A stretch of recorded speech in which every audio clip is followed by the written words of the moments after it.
For part 2 vids in this series, we're going to look at an inventive idea for how Paul allegedly viewed the resurrection. I call it the second skin theory, but it probably deserves a name more like the crackpot exegesis theory.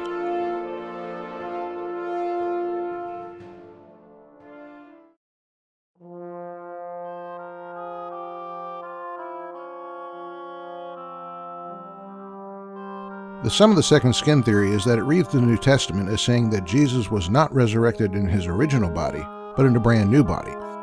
It has a proponent or two among atheists, but it can also be found in some Christian works, like this End Times novel series.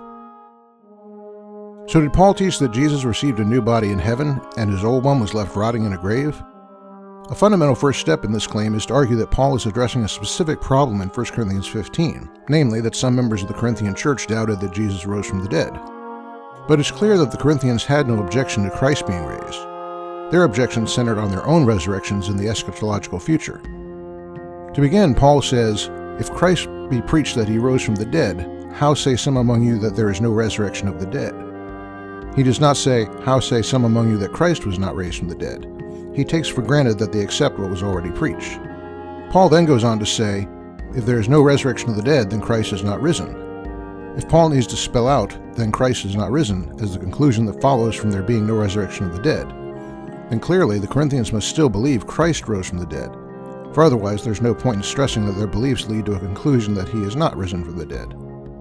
Some may say that Paul, in referring to the resurrection of the dead, must include Jesus in that category as one who had been dead. Therefore, he is indicating that the Corinthians doubted Jesus' resurrection also. But the phrase resurrection of the dead was a stock phrase for the eschatological raising of all men at the end of the age. This by itself would exclude Jesus, as he was not part of that. He was the first fruits that occurred before Paul's time. Second, in 1 Corinthians 15:2, Paul says, "By which you are also saved, if you keep in memory what I have preached to you, unless you have believed in vain." If the Corinthians doubted that Jesus rose, this is not how Paul would frame it. He would say something like, "You invalidate your salvation if you deny what I preach to you." Third, the rhetorical function of the creed recited starting in verse 3 is to remind the Corinthians of what they have already accepted. If they now doubt the historical resurrection of Christ, then we would expect a reminder of various historical details of evidence. As it is, the use of the creed as a reminder reflects that things taken for granted as fact before remain taken for granted now. Finally, the objections Paul answers have to do with the nature of the resurrection body, as opposed to objections against Jesus' resurrection.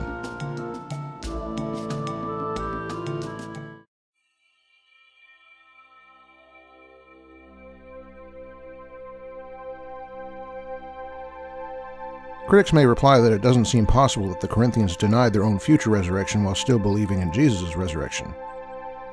It may be that the Corinthians were simply inconsistent in their beliefs. They may not have known or cared that they held to mutually exclusive options. I mean, that never happens today, does it? But the most likely response is that the Corinthians reasoned that Jesus was divine as well as human, so he might well have been able to receive a resurrection body which was denied to average believers. Jesus as his deity could transcend the body, while the average person could not. Or, perhaps as deity, they may have thought that he was accorded an honor that the average person could not have. Or they may have asserted that there was no longer resurrection. In other words, Christ had had one, but there would be no more. This would also make sense of Paul's reflections upon Jesus as the first fruits of a larger resurrection, and as the corporate head of the church. It would also make sense of his argument in verse 16, in which he says that if there is no resurrection, then Christ is also not risen. People of the biblical world consider themselves primarily part of a group.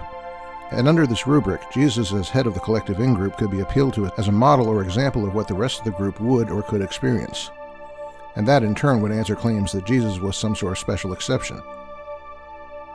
Critics may reply that it makes little sense for Paul to appeal to various witnesses such as the 500 unless he wanted to use their witness as proof that Jesus rose from the dead.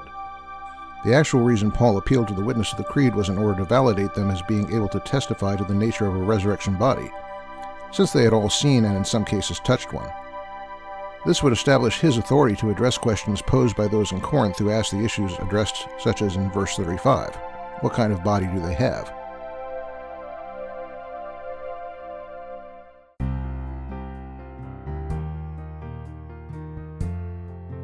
Paul and the other disciples may not have had all the answers to the questions posed about the nature of the resurrection body, but at the very least they could act as witnesses that such questions were non-issues.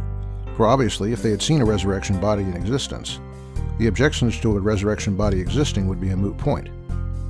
In our next segment, we'll have a look at some other alleged supports for the claim that Paul is teaching what I call the second skin theory. See you then.